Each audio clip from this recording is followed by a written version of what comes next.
پاکستان کے سابق صدر chief of army staff general Pervez Musharraf صاحب 5 فروری کو انتقال کر گئے دبئی کے امریکن ہاسپٹل میں۔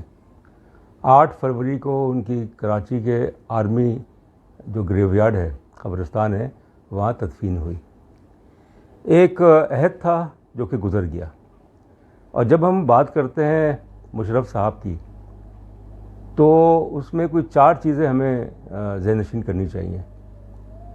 پہلی چیز یہ ہے کہ وہ ایک ایسے قائد تھے، صدر تھے، چیف آف آرمی اسٹاف تھے، جن میں لیڈرشپ کوالٹیز بہت زیادہ تھیں۔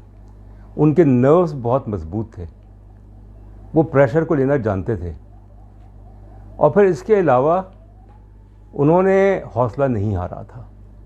مگر یہ کیا ہوا کہ زندگی کے آخری جو سال تھے ان کے 2-3 سال بڑے کرب میں گزرے۔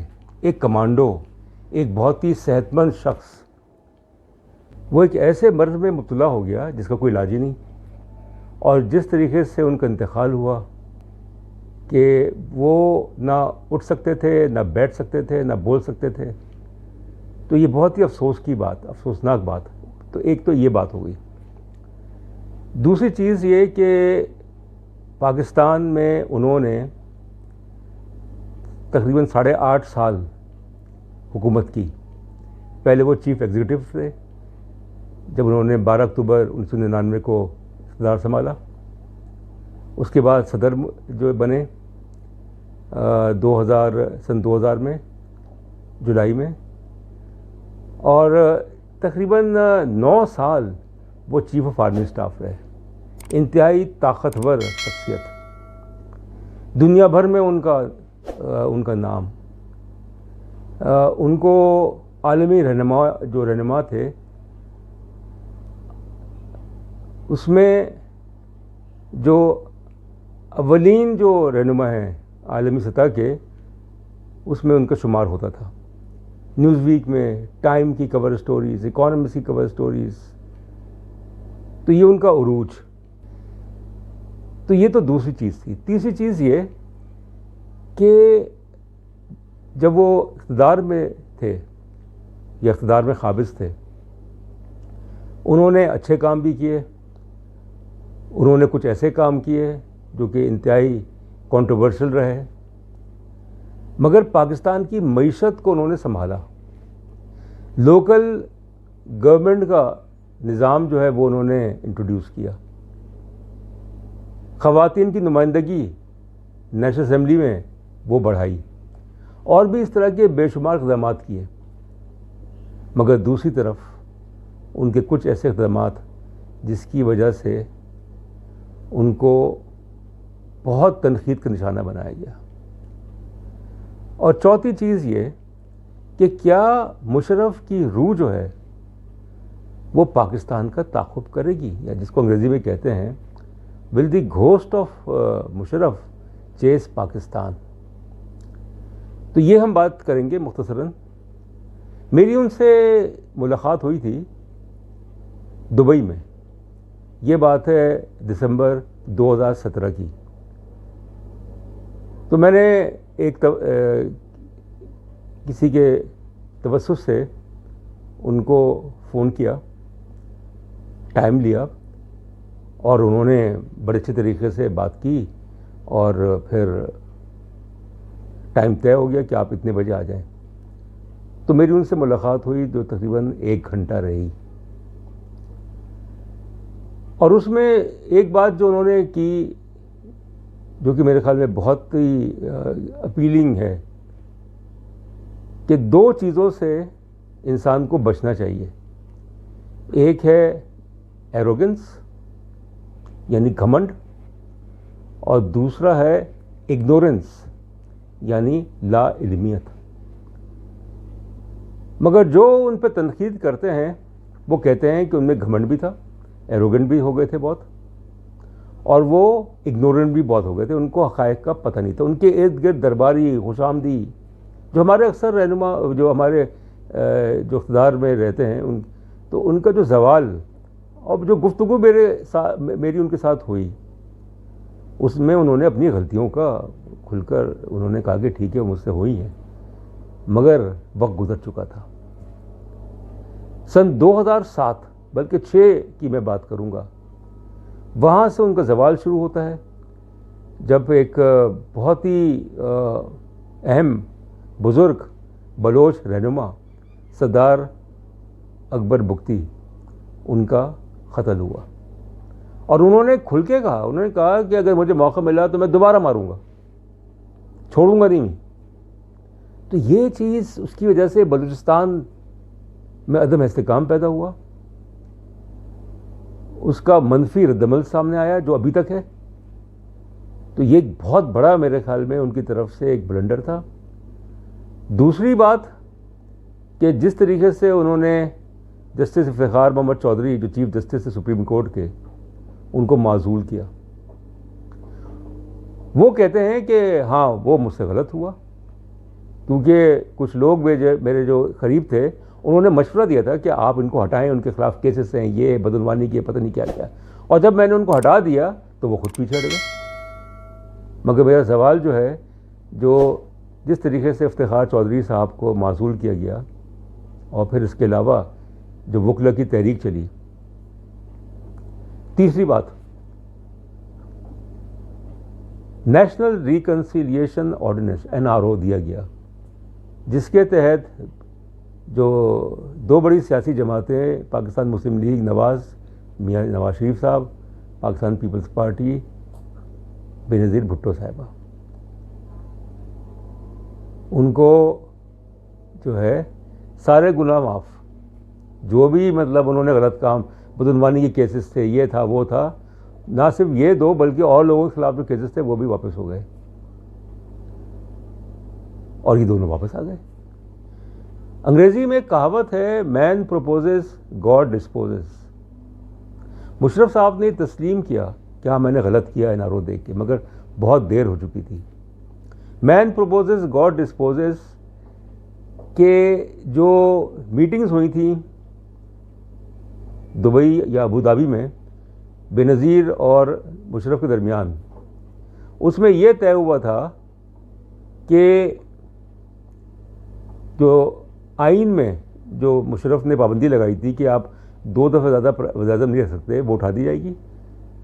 تو طے یہ تھا کہ بے نظیر صاحبہ جو ہیں وہ وزیر اعظم ہوں گی اور مشرف صاحب صدر ہوں گے۔ اللہ کا کرنا کیا ہوا، بے نظیر صاحبہ قتل ہو گئیں دسمبر 27 2007 کو، اور مشرف صاحب نے اگست 2008 کو استعفیٰ دے دیا۔ تو انسان بڑے بڑے منصوبے بناتا ہے۔ مشرف صاحب کی زندگی جو ہے وہ پاکستان کے لیے ایک سبق ہے۔